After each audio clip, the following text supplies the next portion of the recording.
Can you guys hear the traffic in my background? No. Okay, good. Shall I admit the people from the waiting room? Yes. Yeah, let's do that. Okay.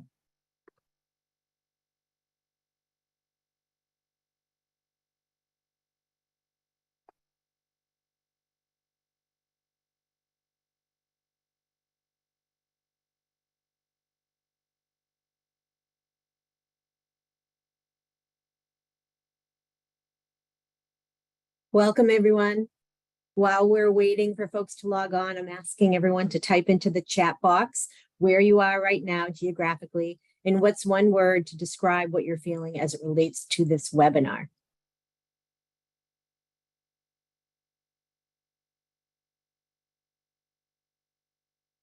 Great, we have hopeful, anxious, that's normal, curious. I like curious, excited. Here we go.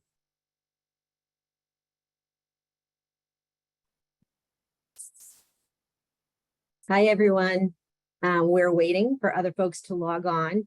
And while we're waiting, I'm asking everyone to type into the chat box where you are in the world and one word to describe how you're feeling.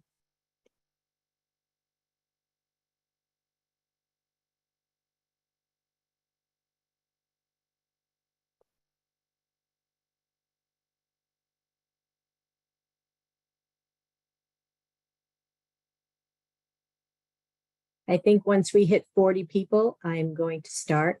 So let's see if we can get a few more.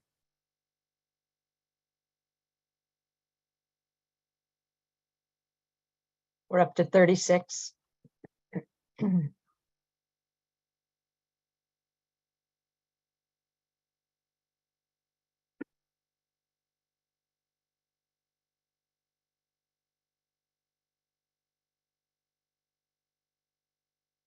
All right, we've hit 37, just shy of 40. So welcome everyone to today's webinar, Ace the Interview with Leslie Warner from Career Services. My name is Nicole Anderson.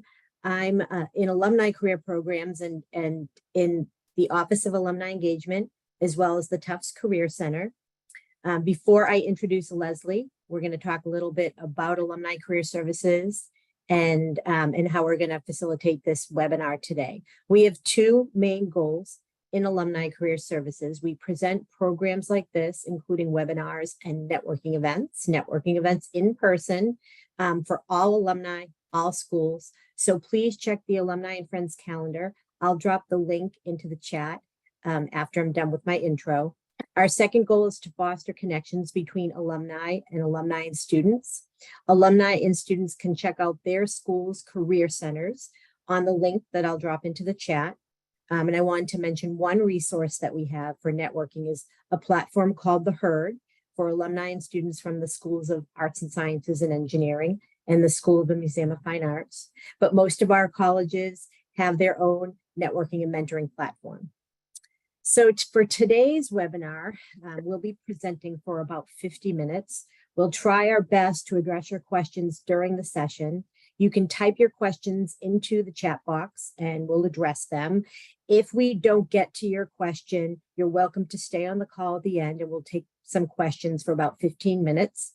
We are recording this webinar to post to our YouTube playlist. I'll drop that link into the chat as well. And finally, before I introduce Leslie, I want to acknowledge that the Office of Alumni Engagement has a community values statement, which I will post into the chat box. Our mission invokes an environment of mutual respect, free expression, and inquiry. Program participants accept these principles when they join this community and this webinar. In doing so, they agree to abide by the following values: respect for the rights, differences, experiences, and dignity of others, express our viewpoints in a thoughtful and respectful manner, honesty and integrity in working with all members of the community, and accountability for personal behavior. So I'll drop that into the chat box. Let me introduce our speaker today. Leslie Warner is an assistant director in Alumni Career Services. She has degrees in English and counseling psychology. Leslie has had a variety of jobs, including helping staff at an Army base that closed and people affected by layoffs there. She learned the other side of hiring through her work as recruiter in human resources.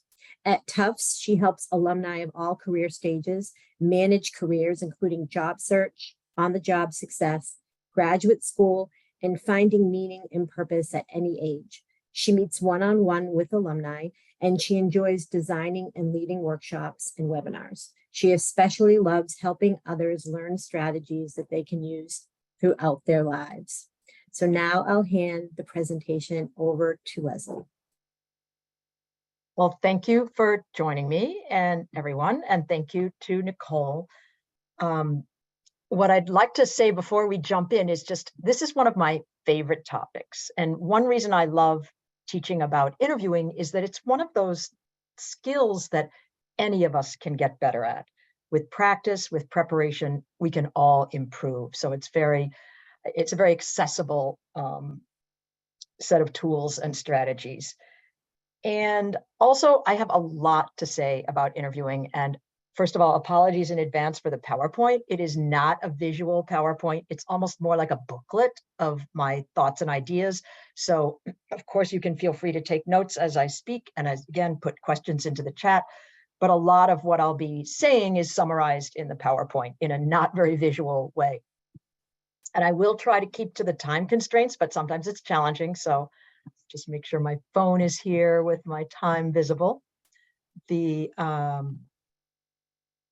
agenda, understanding the interview process, preparing, some information about basic types of interviews, the structure, 10 tough interview questions. We definitely won't have time to cover all 10 in detail, but I list some strategies and some ideas about all of them, and we'll talk about a few of them. Asking great interview questions, closing the interview, and then follow up after the interview. So understanding the interview process. First, you both have goals. The interviewer is trying to understand, do you have the skills and competencies to do this job, to solve the problem or deliver the result? And then, and this is a little more squishy, right? Are you a fit, right? A fit for their team, their organization. And you have a goal too. You're going to have to know what your needs, your goals, your aspirations are to help you evaluate, is this the right job at the right company for you at this point in your career? And do you think you're a fit? Is the team and the organization a fit for you? So preparing for the interview, first, understanding you, your assets. What are your skills? What are those personality traits or experiences that might be your market differentiator? Market differentiator is the thing where if they interview 10 people that all have the basic competencies to do the job, the basic education and skills and knowledge to do the job, what is it that you bring that's a little bit different? Is it an experience in another industry? Is it a language you speak? Is it international experience? Or is it maybe a personality trait, the how and the why of what you get done? And that takes time and thought and preparation. And this is a step. People are busy. People often skip this really thoughtful self-assessment, knowing clearly, what you bring, what your value is, and how to talk about it. And again, in addition to knowing what the value is that you bring, knowing what your needs and goals are and priorities, how you will weight different criteria that you have about the job to help you evaluate the opportunity and a possible offer. Doing research is important. Who are the people that you'll be meeting with? Nowadays, you can learn a lot about those people through LinkedIn, through Googling, through other research, the company, the industry. What are the trends, big trends, economic or national or international, that are impacting this industry, this company, this job function at this time? How can you think about that in a thoughtful way? Talking with alumni or other people in your industry that you're interviewing in is so helpful. If you can be doing that, talking before the date of the interview, right? Give you more information, more perspective, and knowing the match really clearly between their needs and your qualifications. And this is one of my favorite new uses of ChatGPT, AI, is you can plug into ChatGPT the entire job ad and then ask it, craft interview questions for the manager interviewing me for this exact job. And it takes, you can do this yourself too. You don't need ChatGPT, but ChatGPT does it in a heartbeat. Just taking their job ad, especially if it's a detailed one, and translating it into questions for you about your experience. The other big part of preparation is practicing. And I will say, this is, in addition to not always taking the pause to do the self-assessment and really have clarity about your own skills as well as your goals and needs, the other thing smart people often skip is they'll think about the interview, they'll write down notes for answers or stories they need to tell, but they neglect to practice out loud. And any of y'all that have done like a speech or a talk or any type of presentation know saying your ideas out loud is different than getting them clear on paper. So very, very important. Practice with a friend, practice with recording yourself and listening, practice with and without your notes. Confirming the logistics, again, common sense, making sure you know where to go, what time to go. If it's a complicated, if you're meeting in person and it's a complicated type of commute or drive or transportation situation, do a practice run if you can. Organizing for the interview just means, again, common sense things like some of us that have like one main interview outfit, you want to check it out a few days ahead of time so that if it needs cleaning or repair, you have time to do that as opposed to just the night before when it's not. Other things to organize for the interview is making sure you have, if you're going in person, bring a few extra copies of your resume. Of course they have your resume. Of course they should ideally print it out, give everyone copies, but you'd be surprised how often you can get some extra kind of brownie points by having extras in your padfolio or portfolio that you bring, just in case. Another time a young alum got some extra points was she was going for a technical interview. So she said she always brought her own whiteboard markers. You know, we've all had that experience where you go into a room for a meeting and people can't find the whiteboard markers, or they try to use them and they've dried out. So she was in a tech interview. They asked her to go to the board and work on a problem on a whiteboard. And indeed, they couldn't find whiteboard markers. And she said, oh, I brought some. And yeah, they were impressed. Now, three main types. This is broad brush, but behavioral interviews are the ones that everyone needs to be prepared for. It's not anything fancy or strange. It's just asking about past behavior in specific situations or in order to, they hope, predict future behavior. So for example, it's the ones that are like, tell me about a time when. Tell me about a time when you disagreed with your boss. Tell me about a time when you made a mistake, right? Tell me about a time when you worked as part of a team. The technical interview, those you prep for if you're in a technical field. Glassdoor will sometimes have amazingly detailed information about what different companies do for their interview process and what types of questions they ask. You can also, but again, that's something you want to be prepared for and be ready for if that's appropriate in your situation. Consulting case interview, primarily consulting firms use this, and I'm not going to talk about it in detail now. It's a whole topic on itself. It's learnable, it's doable, it's just different, a different format. And we have resources on our website, including one called Management Consultant, which you'll find on the Career Center website in the finance and consulting career community area, information area.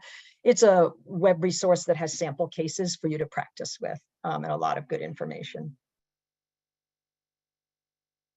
So back to behavioral interviews. You know, you can see how something like, tell me about a time when you disagreed with your boss or your most difficult experience with a customer and how you dealt with it. Those are tough to answer off the cuff, unprepared, because sometimes your mind goes blank and you can't think of a good story, or other times you know the story. We all remember our most difficult customer if we've dealt with customers. And perhaps you had a very challenging boss relationship that you disagreed frequently, but how to craft that into a story appropriate for an interview, that takes time and preparation and thought. Now, you can't prepare for everything that a company could possibly ask you about, but you can predict, right? If you're applying for a management role, they're likely to ask you management behavioral questions, right? Tell me about a time when you had a person you supervised who there was an issue in their performance, or anything that's part of your past job experiences or would be part of this job experience, you can expect them to ask about it in some form. And this is a common format that it gets asked about. Your stories you want, and oh, here's another tip. It may say, tell me about your most difficult or your worst or your whatever, the extreme form of the question. They can't read your mind. They don't know your life. You don't have to pick the most difficult, right? You can pick a difficult experience or a challenging time and craft a story about that, right? But it takes preparation. Generally speaking, interview question, your answer should be no more than about 2 minutes, most recommendations. And the story needs to have a beginning, a middle, and an end. And an easy way to format that is, some of you may be familiar with the PAR, problem, action, results, or STAR format, situation or task, action, results. You might have used that format to develop bullets for your resume. And that is a great structure for many, many interview stories. You're describing the situation or the problem, then the actions that you took or that direct reports took, and then the results or the outcomes. It helps guide you to have a story that wraps up in a package, because life is sometimes messy, right? So there may have been a messy situation, which with practice and thought can be crafted into a truthful, neater story, because you don't need to tell all the details, right? It's easy to get lost in the weeds again if you haven't prepared. But with preparation, these questions really can be handled. And it's helpful to look online for lists of behavioral questions. We have some on our website, because that will prompt your memory about which ones would apply to your situation, which ones wouldn't apply. Obviously, if you never have anything to do with customers, you won't have questions about that. So 2 minutes-ish. Another tip for how you finish your story. Let's say it's a story where they're asking for a time when you had a project you were in charge of, or that you had a significant role in, and something went wrong. A problem came up. Well, as we all know, not all problems get resolved and fixed neatly under the deadline with the entire relationship with the customer. The customer left smiling. Not everything wraps up in a neat bow. Or maybe you learn about the problem almost more after the fact, and so it can't be fixed in that instance. It's helpful to practice remembering the phrase, what I learned was ... right? So if the story in actual fact doesn't have a nice, neat ending, you can create a positive ending for the story by talking about what you learned. And good interviewers will really probe for times when something went wrong, times when you experienced a challenge, times when there was a bump in the road or a fork in the road, and the reason isn't that they want to see all your mistakes or your bad stories. It's they want to see how you handle difficulty or challenge. And that's a normal part of life and a normal part of our jobs. It just takes practice to be ready to tell the stories. Have we had any questions come in the chat, Nicole? Not yet? Not yet, no. Okay. I'll let you know. Okay. The other, right, I talked about looking at lists of behavioral questions that you can find online. Look at Glassdoor to see if there's interview information about your specific company, your specific role. We talked about what I learned was. And yeah, the other thing to remember about questions in an interview is, in addition to behavioral questions, you might get it in a different format where it's more of a simulation. Here's a situation, the senior comes into the career center and it's April and they've been so busy with coursework and thesis or whatever, they haven't started their job search. What do you do? Well, that's one type of one that we might use in our office, where you, instead of asking you about past behavior, or in addition, they ask you, here's a situation, how would you handle it? So you can anticipate some of those. If if with these detailed job ads we have nowadays, or your knowledge of the industry, the job function, you can also give yourself practice questions where you anticipate a simulation. What's a common challenge or problem or issue that would come up on the job, and how might they ask a question about it, and then how would you answer it? So structure of the interview, just helpful to remember. The opening is the hello, the greeting, but the opening also involves you entering, especially if you go in person, you entering their space and greeting the office manager, person in reception, whoever is out there to be met. You better believe that person talks to the managers and the higher ups, and their people definitely lose opportunities or don't move forward in the interview if they are, rude or just not appropriate in how they're communicating with. I know none of you all would do that, but just mentioning it, that you're on deck right away. And some people practice having a small talk nugget or two ready for the beginning of the interview, just in case the interviewer is not good at it, right? Sometimes people aren't. Sometimes the interviewer is preoccupied, the employer is preoccupied, or just not naturally good at it. And etiquette-wise, it's their job to be greeting you and easing you into the interview. But if they're not good at it, it can be helpful, because the last thing you want is, right, you don't want to be an extrovert like some of us, who might come into the office and say, oh my gosh, wow, traffic was really hard. I'm so glad I got here on time. And even a little, you don't want to say things about traffic or the weather if it's negative or a challenge, right? You don't want to start on that note. And so that's why it sounds a little hokey or weird, but it can be helpful to actually prepare a small talk opening that's neutral, positive.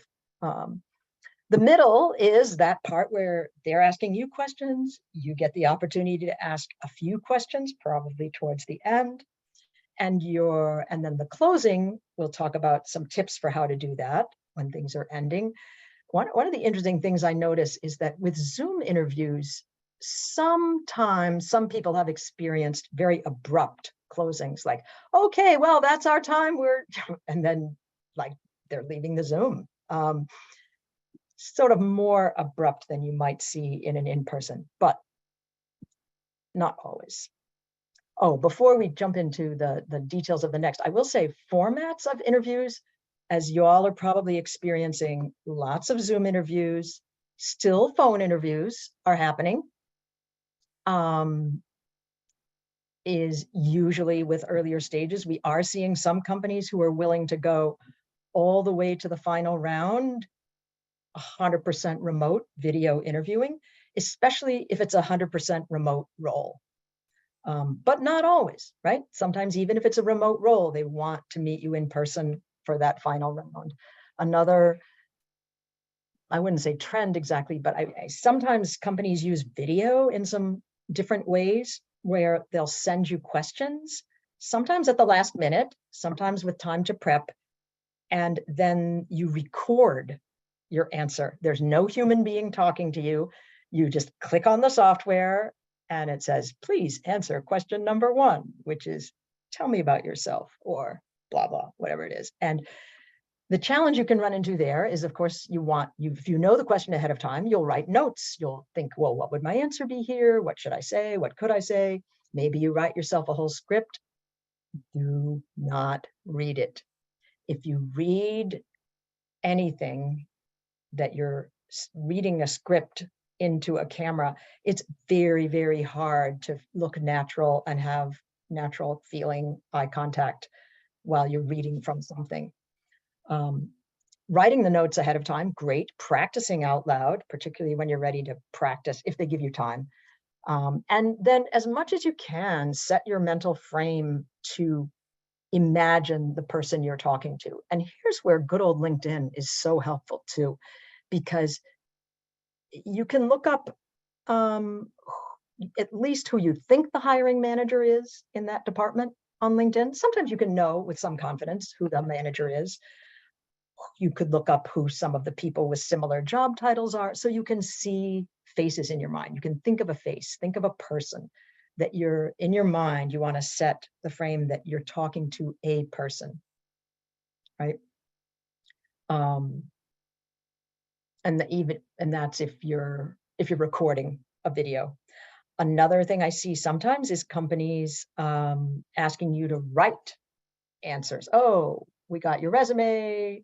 We're interested in learning more about you. Please answer these 5 questions. And they'll be, tell me about yourself. Why are you a good fit for this role? Things like that. And sometimes people I've talked to, clients I've worked with, have expressed frustration with that. It's like, that's in my cover letter. Plus, we're going to talk about it. Why do I have to type all this stuff out? Well, the nice thing about that, if they give you like 5 lengthy questions to answer, not everyone will do it, right? So it already decreases your competition, even though it can feel annoying, but it gives you a chance to think about what you're saying. Now, yeah, we talked about first impressions and the small talk. The handshake is part of it too, if you're in person. And honestly, this sort of stuff about meeting someone, sticking your hand out, shaking your hand, a lot of us are a little more rusty with that now because of the pandemic. But you want to be web to web handshake, firm, but not too strong. I did have the experience in a workshop once of someone whose handshake was painful. And it's because she was a dentist and she had very, very strong fingers and hands. And she was not aware of how strong her handshake was. So practice with a friend just to see, is it firm but not painful? Small talk, we talked about that. Body language, not to scare people, but if you read the social science research, the people are gaining a first impression of you in mere seconds. And a lot of that is your energy level, your facial expression, your overall posture and body language. So that's something, again, you can ask for honest feedback from a friend or do a mock interview with Career Center, if that's accessible to you, to get feedback about that. Because in addition to body language, there's also the tone of your voice. There's a big difference between, I have a lot of experience in fundraising for nonprofits, right? Versus, I have a lot of experience in fundraising for nonprofits. So sometimes the tone and how you're saying something, you may not always be aware of how it's coming across. Or with nervousness, a lot of us we're breathing less deeply if we're nervous and our throats constrict. And so you may come across just not in as positive a way, just from nervousness. But again, practice definitely helps with that.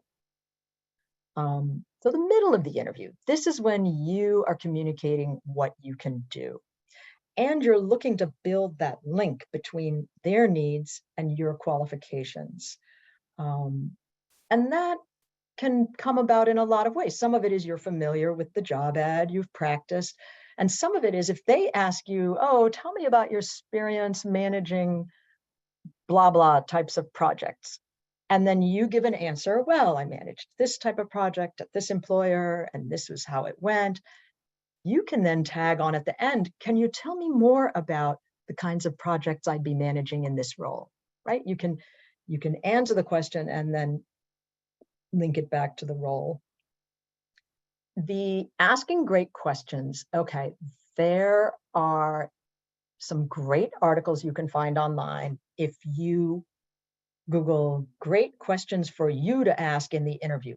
And some of them are very thorough, and it'll be a list of 30. You will never have time for 30 questions. Those are those lists with a lot of questions on them are to help you think about, okay, which are the priority questions for you? Which are important to you, which feel important in terms of the role you're going for? What order would you want to ask questions in? And some of them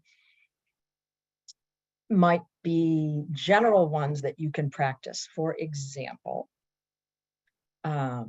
towards the end of the interview, you want to do, well, I'll say that in a minute. Before you get to the end, you want to craft ahead of time. Questions that are, for example, one type is intelligent trend questions, where you think about, is there a national trend or an economic trend or an industry trend that you either know for a fact is impacting this employer and this job function, or you think it might be, but you're not sure exactly how. Well, do some thinking about that ahead of time. Come up with your intelligent trend question. I was coming up with someone I was coaching yesterday because she's interviewing for a role as a consultant. Specifically, she'd be working with school systems and school leadership and potentially teachers, training and technical assistance about equity and inclusion efforts they're doing, or efforts that are aimed at underrepresented or marginalized learners groups. And so we were thinking together about how she could craft a question about the aftermath of the pandemic, right? How that might be impacting students and schools, and how that those needs might be impacting the business, the consulting firm that she was applying to. And one thing you need to be prepared for, if you have a super great trend question like that, you need to be ready with a theory or some thoughts about an answer. You don't have to be an expert, but if you ask a trend question like that, it's highly likely they'll say, wow, that's a great question. You know, what do you think? They may not answer it right away. They may ask you. So that's one type of great question, is about trends that you can think about in the industry, in the job function, in the world in general that might be impacting those things. The other type is that sort of summarizing at the end. And this takes courage, but I highly, highly encourage you to try it. And you want to practice it ahead of time, and so that the words really do flow out of your mouth, where it's something like, well, this has been so interesting, and from what I understand, you, employer, are looking for someone who brings A, B, and C skills, who can do X and Y for you. I believe in our discussion, I've shown that in my background, I do bring A, B, and C skills, and I can do X and Y for you. And here's the kicker. You say, do you have any concerns about anything about my background and experience that might not be a fit for the role? In sales training, that's called asking for the objection. Like, you've had this experience, especially with cars, like, why wouldn't you buy today? Well, you're not going to be that aggressive about it. You're not saying, why won't you buy today? You're just, it's called probing for the objections. What is missing? And sometimes they will tell you right there in the interview. I had this happen to a colleague of mine in a former career of his. He said, the person said, well, yeah, you have a lot of what we're looking for, but you haven't, I don't know if you've worked enough with senior level finance executives. Well, in his head, he's thinking, duh, it's right there on my resume. I was a recruiter, executive search recruiter, especially for finance people. But he didn't say the duh part, or he just said, well, and he drew their attention back to the time when he was a recruiter working specifically with senior level finance executives and their managers. And the person said, oh, thanks for that. Yeah, I see that. And it was resolved. Now, sometimes it's a little tougher than that. And it's not easy to respond to the objection right there in the moment, because maybe they're saying, well, we don't think you have enough X experience. And maybe you don't have a lot of X experience. You try to say something about that you're confident that you can learn X quickly, but then you go home and you think, okay, what can I put in my thank you follow-up email to address that concern? Can I identify my own course or learning plan to learn about X, to become more skilled in X? I also tell people it's really great if you think that X factor is really important in the job. If you can start that training or teaching yourself that skill before the interview so that you can reference it right in the interview. Yes, I have not had the opportunity to use X very much, but I have begun the blah, blah course in X and I should have it completed soon, right? There's a big difference between just saying, oh, I can learn it. And I know that's important and I've already started teaching myself. So if you can start the learning before the interview, great. If you get surprised in the interview, like, oh, you don't have X, you can at least address it in the thank you follow-up email that you have a plan for learning X and that you've already started.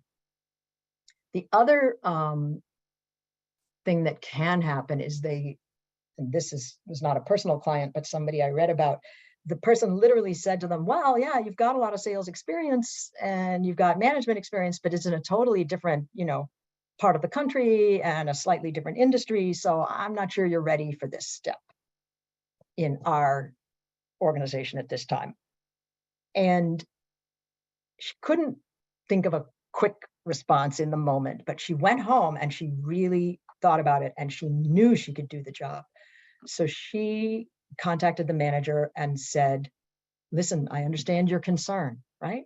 I understand your concern that I don't have the background in X and I haven't done X at this level in your industry. I really have some strong ideas about not just that I can do this job, but how I would do it. With your permission, I'd like to come in and do a short presentation for you where I show you my ideas, my 30, 60, 90-day plan for how I would start, do, and approach this job. And he thought, well, okay, this is a sales role. She's assertive. She's made a good pitch. He gave her time to come in and meet with him, and she persuaded him. But she didn't persuade him like, I can learn it. She had an entire detailed presentation of exactly what steps she would take at each step of the way. Doesn't always work. You can't counter every objection, but you definitely can't counter an objection that you don't know about, that's just lurking in the back of their head. So that's why you want to ask that great question. Other types of almost at the end, towards the end questions that are great are, when you've had a chance to hear in detail about the role, something like, well, I understand that the job involves A, B, C, in a variety of different projects and areas. What would you say is the top priority for the first 3 months? And what would an outstanding result look like against that top priority? My old coworker, Dan Shepard, used to say, what would a wow look like for you? I said, Dan, I cannot say that with a straight face, but that's what you want to get at. You want to identify what's their biggest pain point, although you don't use that language because that's not the way they're thinking. What's their biggest pain point and what would a wow or an outstanding result look like in the first 3 months? And then you ask, what would they say the highest priority, top challenges for the first year? And what would the outstanding result look like against that top challenge? When I've had people I worked with who've used this strategy, they've learned all kinds of interesting things. Sometimes you learn, this isn't a job I want, their top priority is not aligned with who or what I am. But more often it's like, oh, okay, they try to address it in the moment in the interview of how they would respond, what skills and knowledge they bring to address that top challenge. But then you go home and you think about it more and you take more notes and you do more research and you think, what can I put something in that thank you follow-up email where I say, I understand the top challenge for the first 3 months is such and such. And then you can say, you're really looking forward to working on that top challenge, but can you add something about how you would do it or how you would approach it? Maybe, at least if you show, I heard what you said, right? I listened, I heard what you said, and I heard about what was important to you from your point of view. Now, sometimes you'll be in a situation where if you have a lot of experience or knowledge in some area, it doesn't have to be years and years of it, but some knowledge of something specific, and they say that X is the top priority, that maybe you think they're wrong and that the top priority should be something very different.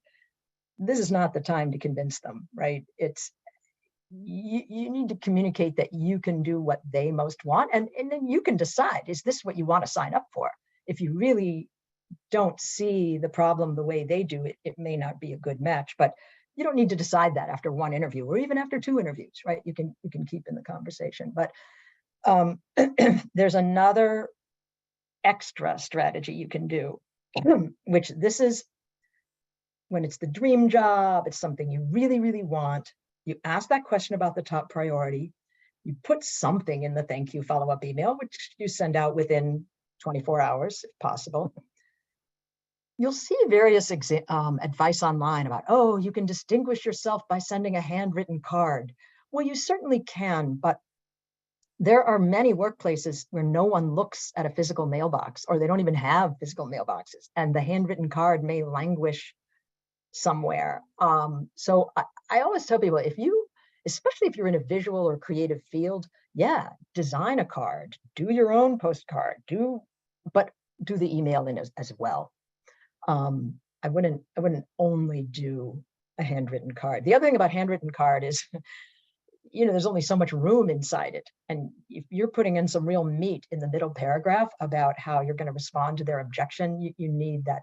That's my take. Again, I've seen people do really effective things with cards. For example, a colleague of mine coached a neighbor of hers who was, I think it was hospitality, restaurant management that she had majored in, and she was interviewing with a brand new hotel and restaurant in Boston, pretty fancy, but it wasn't open yet. So they kept calling her back for multiple interviews. Say, oh, I'm sorry, Joe wasn't in town. Now we want you to meet Joe. Now we want you to meet the beverage manager. Now we want you to meet the assistant site manager.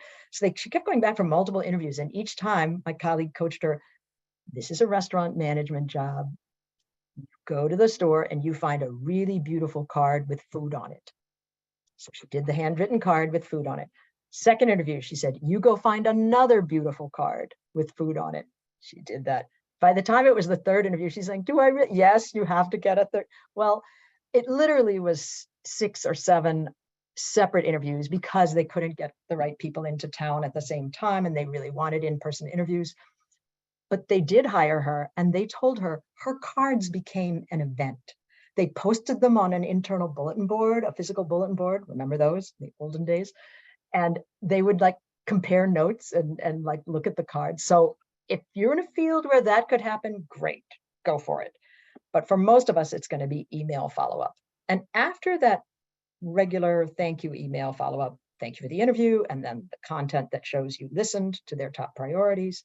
And then the last paragraph of the thank you follow-up email is reiterating next steps. I understand the next step will be a final round interview. Look forward to having that opportunity, or something, whatever it is.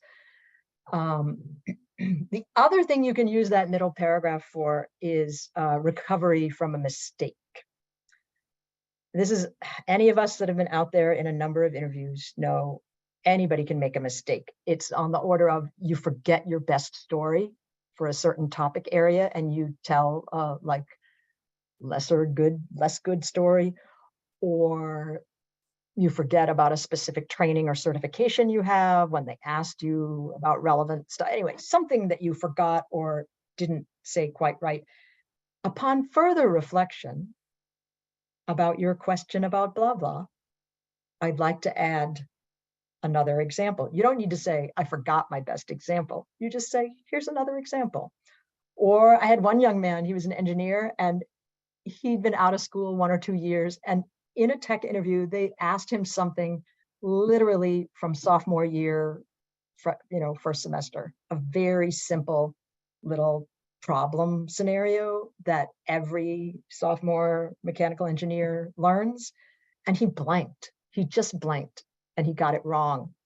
So in his thank you email, he said, of course, I know the answer to the throwing the styrofoam brick into the lake question.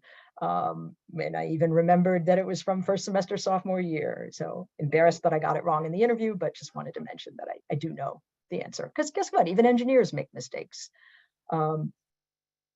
It's not. So back to what you do. You do that 24-hour thank you email, and then you take their pain point, their three-month top challenge, and think, could I send them something that's like a draft idea or proposal against that top challenge?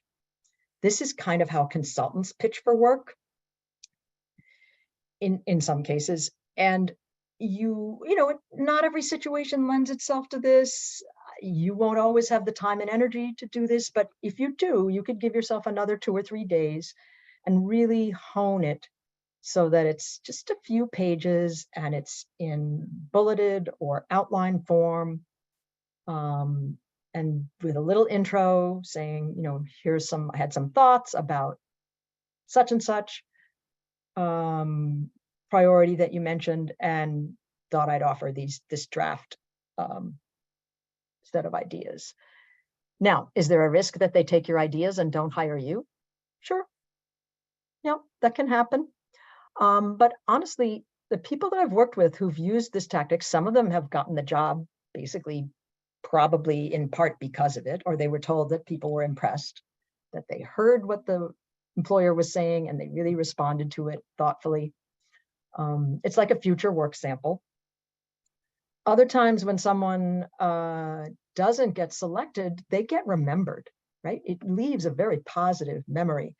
And one of the things you can do, let's say you come in second, you're not selected, but you're a finalist, and you've done this tactic, right? They definitely remember you. You can send them the follow-up after turn down email where you say, you know, I respect your decision, hope things go well. And if they're your first choice and dream opportunity, tell them and say, you know, should your needs change, you're still my my top choice. And you can even check in 3 months later with a little tactful check-in saying, I hope things continue to go well for you with this such and such projects and such role. You know, I interviewed in April and just wanted to check in and let you know that I've been following your company's progress and yeah, still interested in the work that you're doing. Sometimes their needs change. And the fact that you're the one that follows up and tells them they're important to you really makes a difference. So you can see that the follow-up is part of it too. That in that follow-up email where you say, thank you for the interview, you're at least going to mention something that you heard was important to them, that you, even if you didn't make a mistake or you don't have to add another example, you can still respond to content. And one way that you know you can respond to the content well is you do your data dump as soon as possible after the interview. Get out of their eyesight. And with a notepad and pen or your laptop, whatever's the fastest for you, you want to download everything you can remember. Who said what, what questions were asked, what answers you gave, what they seemed interested in, what they seemed concerned about. That will really help you both in crafting that thank you email, but also in prepping for a next stage interview. And you'd be surprised how these memories do start to fade if you have to do it later that evening, if you have family or other responsibilities. Still do it, because the action of sitting down to write it all down and remember as much as you can will re-stimulate and bring back more of the memories. Any questions coming in so far, Nicole? We've had quite a few questions. I'm trying to address them in the chat. Okay. But let's see. Someone had a really great question about what are good examples of small talk nuggets that are not overly personal? Yeah. I liked that question. Yeah. And that's a great question. And my experience, some things that are nice are, you know, a comment about, for example, if you drove to the office, if there's something positive or neutral you can notice about the drive. Little things like the trees are starting to turn, or new ones are blooming, or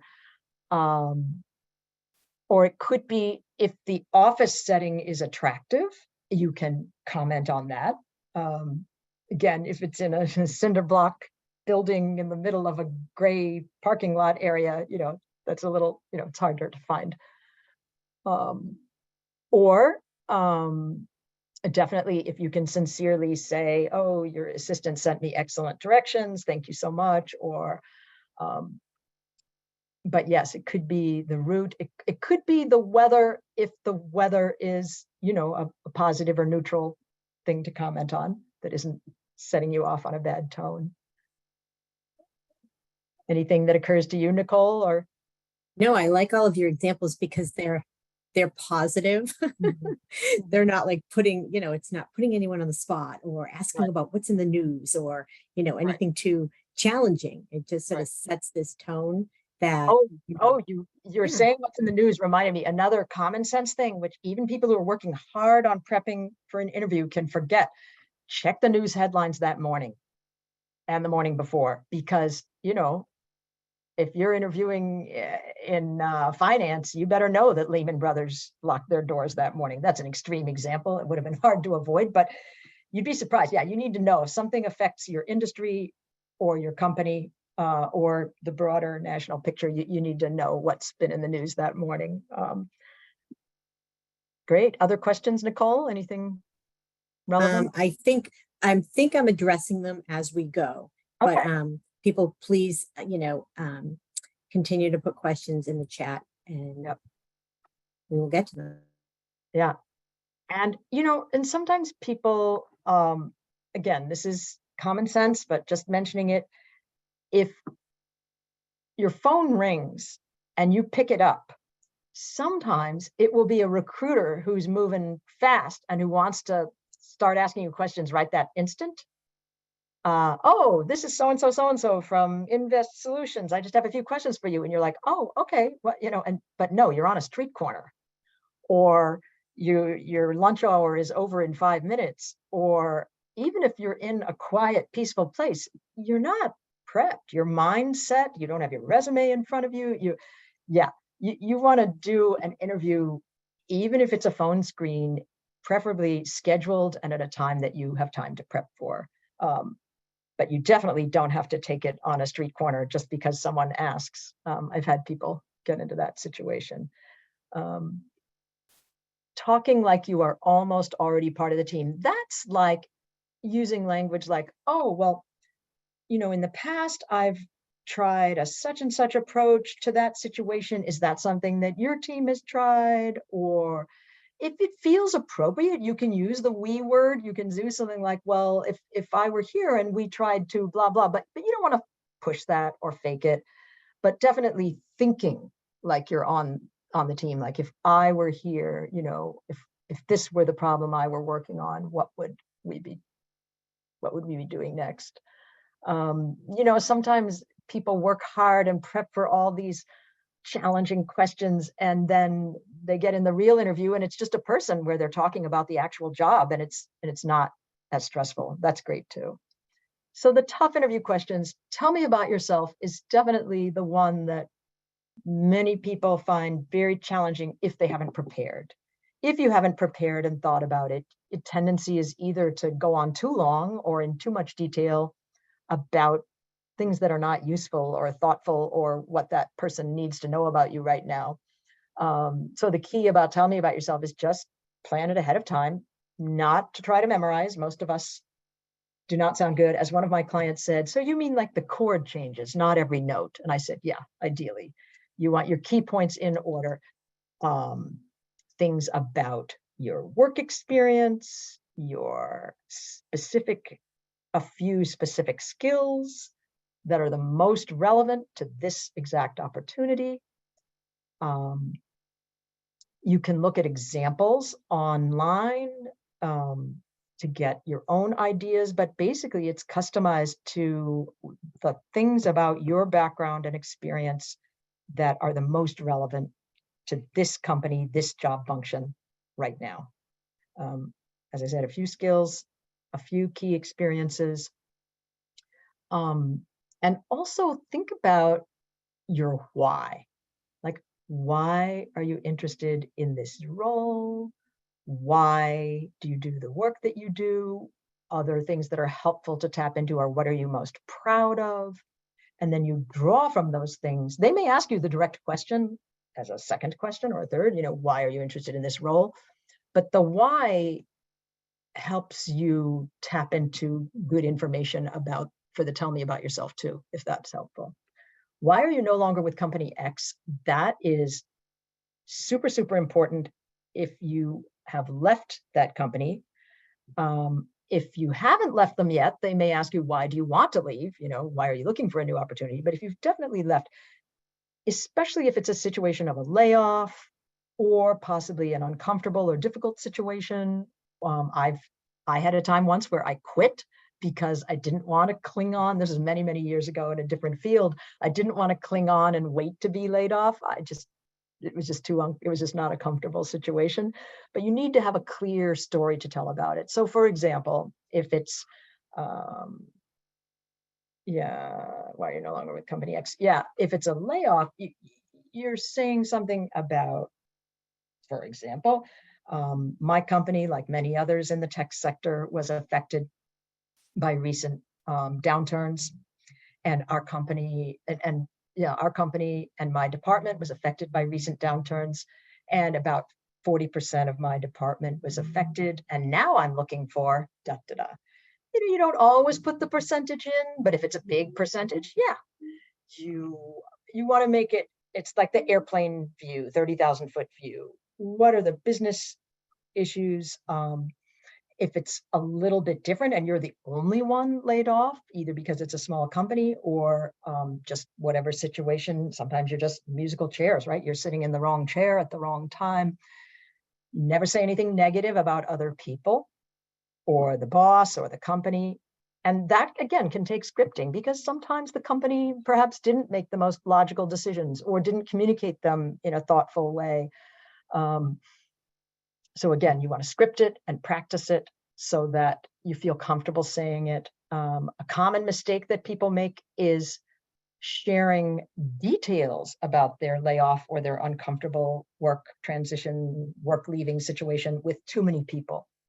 You want to share the details with your inner circle, close friends and family who you can trust, and share the emotion, share the feelings you have about decisions management made or that situation or how it was handled. But then beyond that inner circle, keep it to what we call the public statement. My company, like many others in the industry, was affected by recent economic changes, and pressures. X% of our company was impacted by layoffs, and now I'm looking for da da da, right? And when you stress a positive reason for leaving a company, like growth or a new career direction, it has to really be factual and track to the new opportunity, right? If you're applying for a job exactly like the one you just left, you can't stress that it's for a change, right? If it's not a change, it's just common sense. Salary expectations, that's a whole long, big topic, but the key mistake that people make there is either for salary expectations question in an interview or for the negotiation. The big mistake is not preparing early enough. You need time to not only research online, but also talk to alums or other folks in your target job function to get precise feedback and advice. What's my market rate in this company at this point in time, in this market? Is it, what's my $10,000 range of my value? And it takes time to do that research and have those conversations. But in the interview, it's going to be, I'd love to know more about the specifics of the position, and then I'll be in a better position to discuss salary. Can you tell me more about blah, blah, if that's early in the interview process? If they really want to ask you for your numbers, you can say, what range do you have in mind for this position, right? And then you have your range in mind if you really need to give it. Later in the process, you probably will, but another trend definitely out there is recruiters who want to get your number literally in the first minute because they don't want to waste any time if you don't give them an answer. So in that situation, you can try the polite deflection, and if they really want to know, you ask them if they have a range in mind for the position, and then you share your range if you really need to. But the key there is preparation, research, and talking to people ahead of time to fine tune your range. See how we're doing on time. Well, we're at 2 o'clock. How are we doing on questions? Let's see, we've trying to think if there's anything that we haven't gone over. And of course, just because I put answers in the chat doesn't mean that those are the end all be all answers. Let's see if I can. The most recent one is, does it hurt if you ask for much less than what they are budgeting to pay? Oh, you mean, yeah, if you're put on the spot, you haven't had the chance to do your homework, and you've put out a number that's lower. It can, I mean, hurt in the sense of you may have less leverage to negotiate with later on, because they wrote down that you said 65 when they were prepared to pay 80.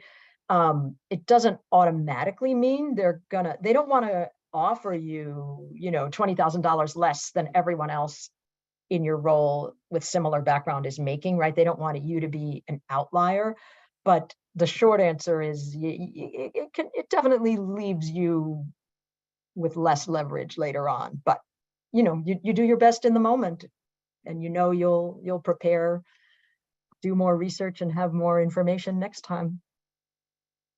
We could have a whole webinar on salary. Yes, and we negotiation. We do have a whole webinar on we that. do. It's recorded. So let's bring that to you, yeah. Possibly in July or August. Yeah, and the old recording is still good. It's in the webinar on the YouTube channel. On the YouTube channel.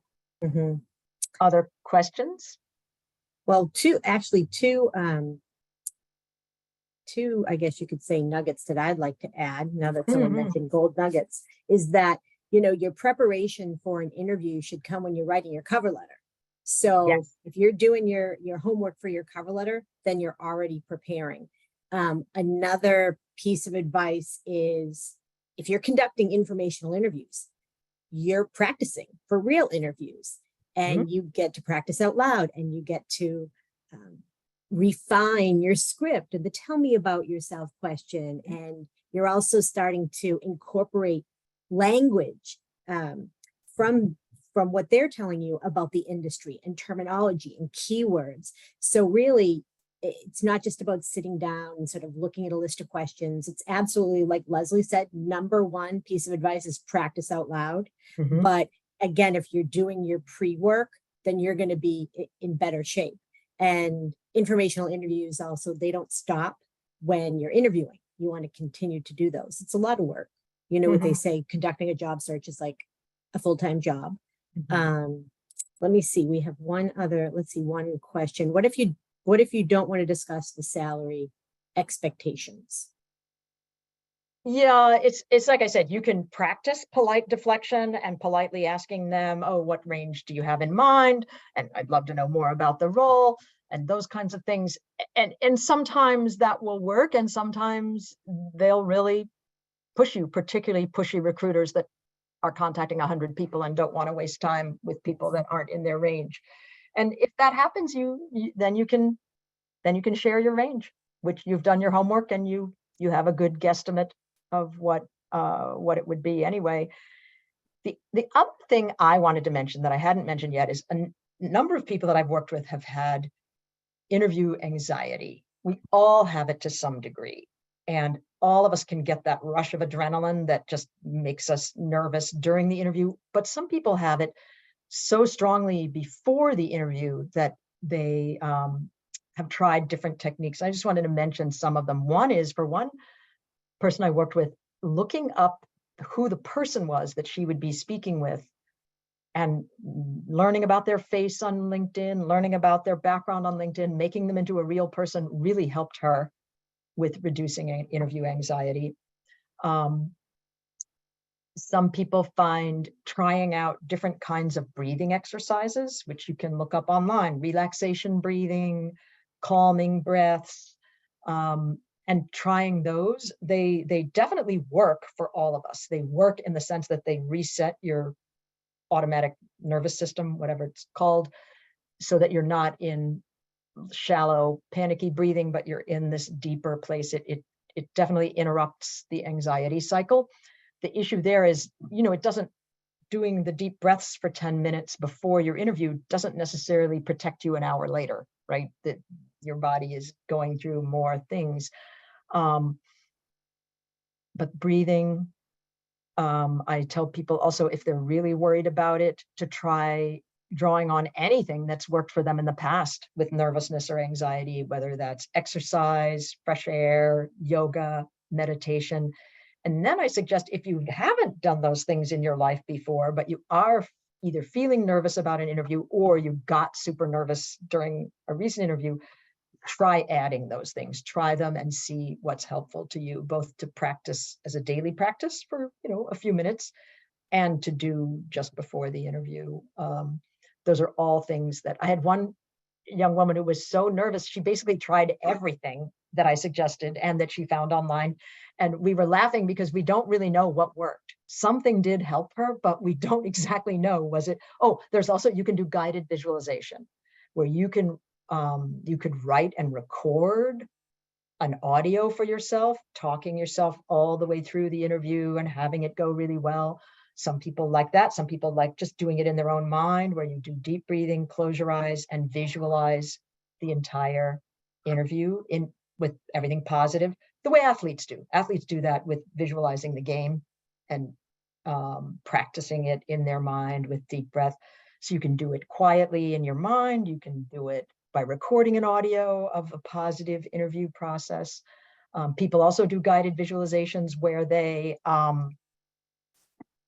just do a relaxing, you can find them online for free, where the voice is telling you to relax and breathe. And it's just a guided meditation or a guided visualization that takes you in a path in the forest. And then you find, a hero, the future version of yourself giving you wisdom, all kinds of, and a lot of it available for free online. You would search for guided visualization for relaxation or guided meditation for relaxation.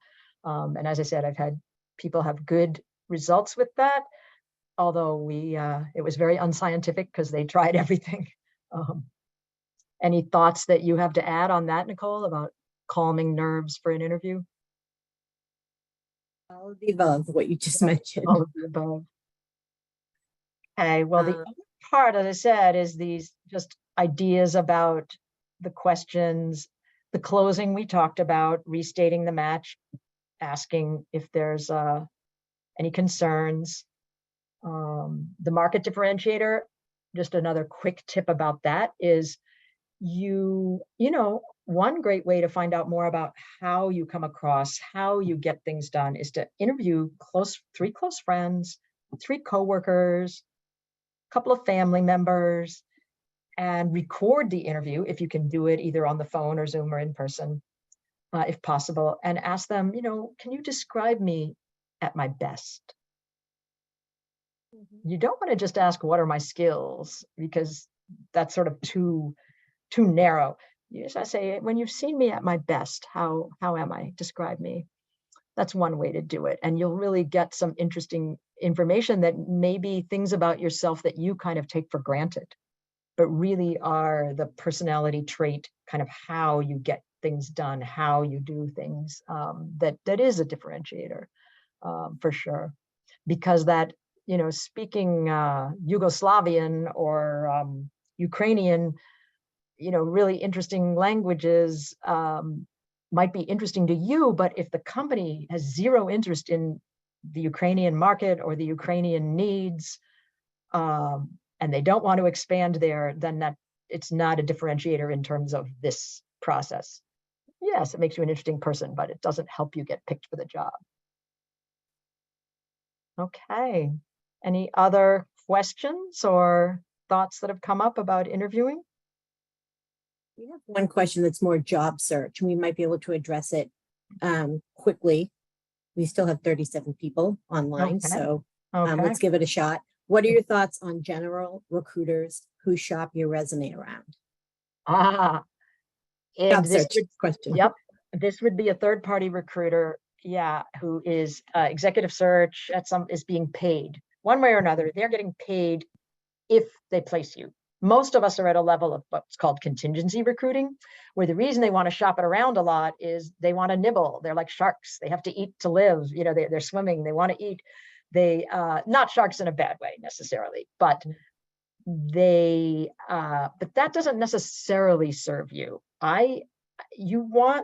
You don't want a recruiter to send your resume anywhere without your specific permission, because what if you're networking into that company at that exact time or near that time, and they get one resume coming in from the recruiter, and then you're coming in through networking? They can literally be, the hiring manager could literally be, do I owe the fee or not?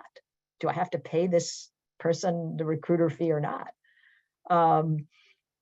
You never want to be in that uncomfortable position, and it's easy to avoid. You just have the recruiter say, I'd like to send your resume to X company, and you say, yes, great, thanks a lot, keep me posted, or no, don't do that right now, I'm networking in that company, if that makes sense. But recruiters, depending on your level, on your industry, on a lot of other basically economic factors, market factors, right? Recruiters are never, ever an issue or a factor for me, because they don't operate in higher ed at our level.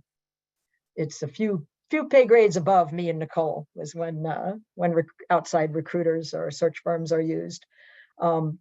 Whereas in other interviews, you may be a recent grad who could very well be helped. A recruiter could help you gain access to a company that maybe you just hadn't been able to network into the right department, or maybe they weren't on your radar screen. That's what I would say. Do you have other thoughts, Nicole? No, all the above. And I'm just answering a That's question. Yeah. What is a good weakness to have? Excellent. Yes, I skipped over the weakness slide. Basically, it can't be a deal breaker. It can't be a core job function. And you also don't just want to say, oh, chocolate, haha, right? You don't want to say a cliche answer, and you don't want to make a joke.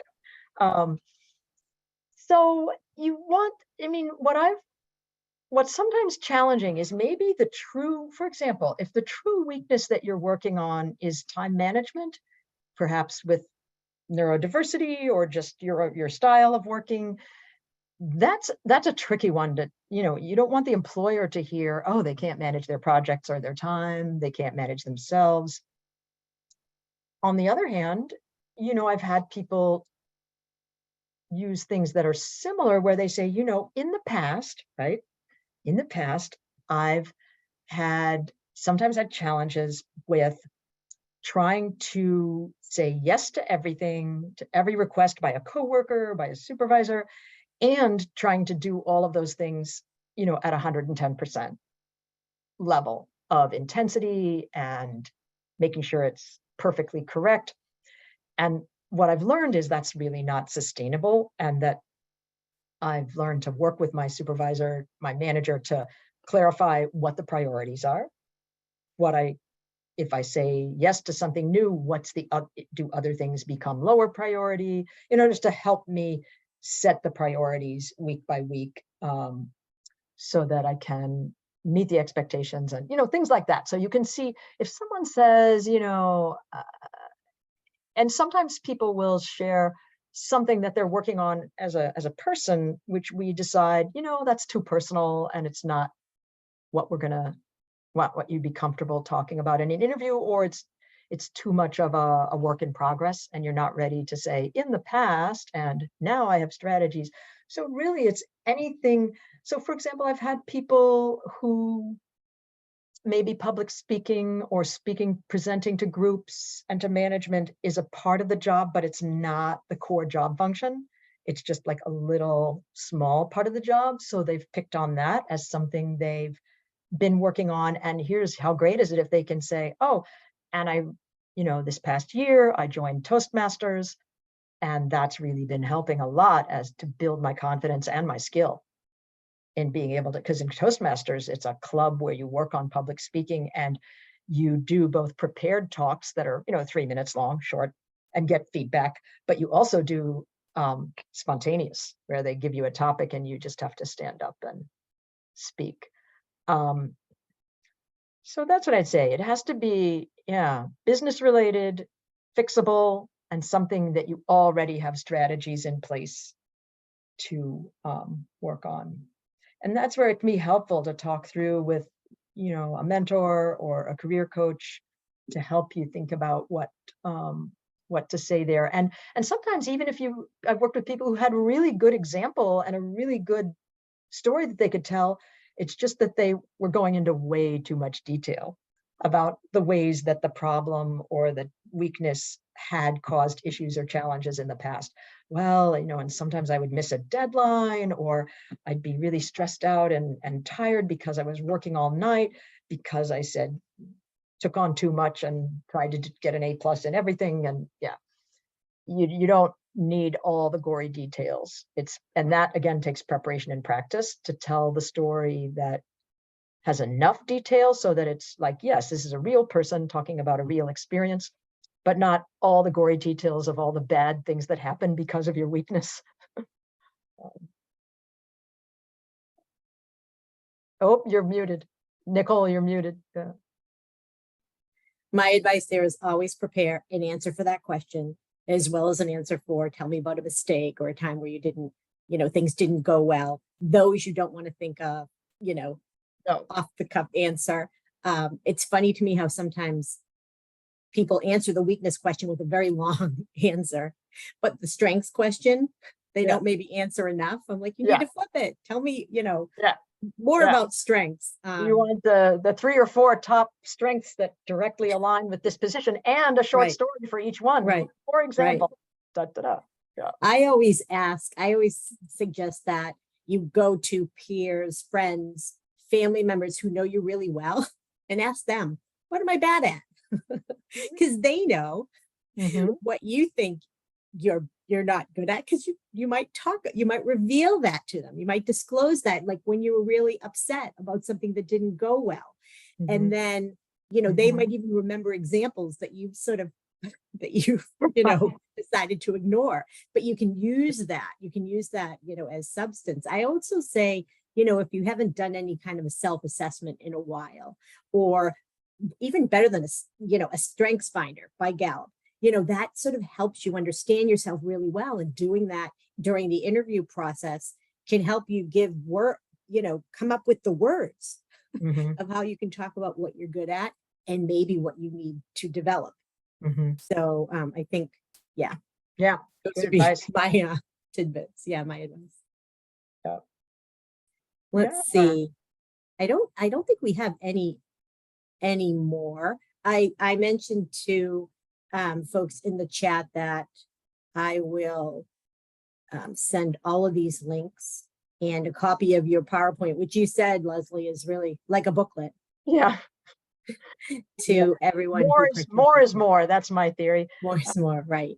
So we'll send this after the workshop, and when you leave the webinar today, you will see a link to a survey will pop up. So please provide feedback so that we can continue to deliver webinars that have content that you're looking for and that you need.